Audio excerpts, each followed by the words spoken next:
میرے محترم سامنے ہے گفتگو کی اجازت؟ اللہ کا قرآن سورہ بقرہ سب سے بڑی سورت، قرآن مجید کا سب سے بڑا سورہ، سورہ بقرہ کیوں نازل ہوا، کیا اس کا پس منظر ہے، بیک گراؤنڈ کیا ہے؟ علماء نے لکھا there are two reasons، دو وجوہات ہیں، دو سبب ہیں۔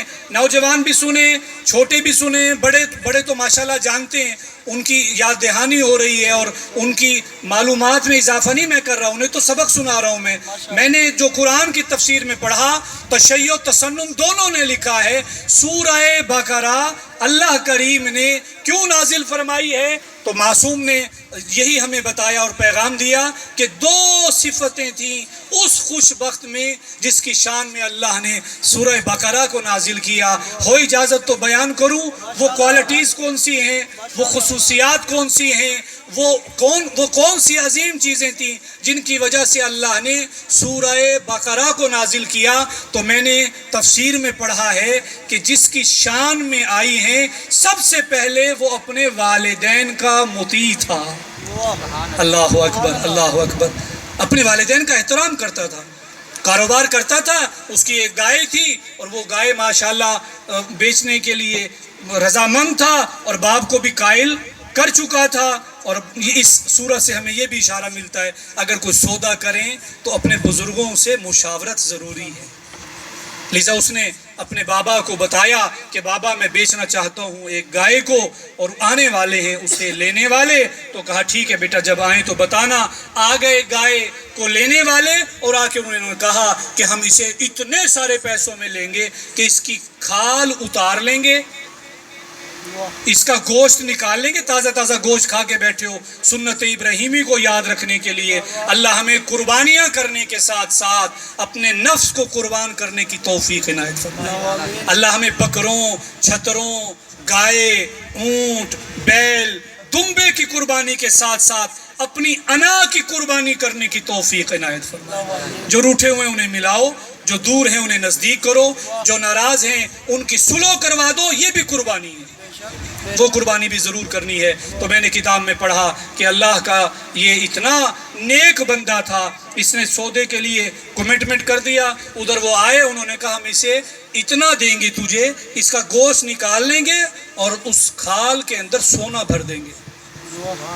جب یہ آیا ہے چابی اٹھانے کے لیے اپنے بہانے کی یا جہاں جانور ٹھہراتا تھا اس جگہ کی، تو اس نے دیکھا وہاں تو بابا سویا ہوا ہے اور بابا کے سرہانے کے نیچے ہے چابی۔ اس نے کہا میں اس سودے پر، اس مال پر، ان نوٹوں پر، اس جائیداد پر لعنت کرتا ہوں جو ماں باپ کو تکلیف دے کے حاصل ہو۔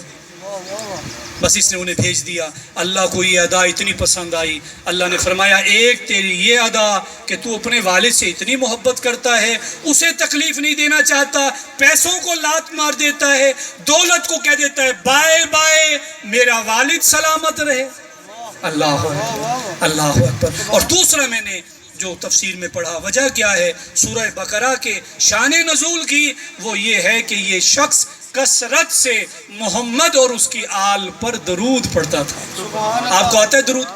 جنہیں آتا ہے مل کے درود پاک کی تلاوت، اللہم صلی علی محمد وآل محمد وعجل فرجہم۔ یاد رکھ لیجئے درود کو بھی کنجوسی سے نہ پڑھا کریں، خلوص نیت کے ساتھ پڑھا کریں۔ یہ دو تکبیر، اللہ اکبر، نعرہ رسالت، یا رسول اللہ، نعرہ حیدری، آواز بلند سے بلند تر صلوات، اللہم صلی علی محمد۔ جزاکم اللہ۔ آپ کے نعروں نے بتا دیا کہ آپ ماشاءاللہ بالکل تیار بیٹھے ہیں، آپ کی بیٹریاں چارج ہیں، آپ کو کسی سولر کی ضرورت نہیں، آپ کو کسی اور دیگر ذرائع کی ضرورت نہیں ہے، آپ کے دل میں ہے قرآن کی محبت اور جن کے گھر میں قرآن آیا ان کی محبت، جن کی شان میں اللہ نے قرآن کو نازل کیا ان کی محبت ہے، تو لطف پائیں گے انشاءاللہ۔ اللہ فرماتا ہے ذالک الکتاب، یہ کتاب جو الحمد سے شروع ہوتی ہے اور والناس کی سین پر مکمل ہو جاتی ہے، جس کے 30 پارے ہیں،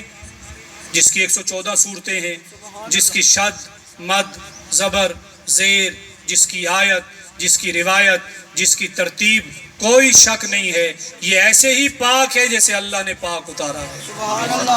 اسے پڑھنا بھی ثواب، اسے سننا بھی ثواب، اسے دیکھنا بھی ثواب، اور پڑھ رہا تھا وہ جو تھا رسول کا صحابی، معصوم کا صحابی، اور وہ دیکھ کے نہیں پڑھ رہا تھا بلکہ قرآن کو زبانی پڑھ رہا تھا۔ میرے چھٹے امام جعفر صادق علیہ السلام، اللہم صلی علی۔ مولا کی نگاہ پڑ گئی، امام نے فرمایا قرآن دیکھ کے پڑھا کر۔ اس نے کہا یبن رسول اللہ، میں حافظ قرآن ہوں۔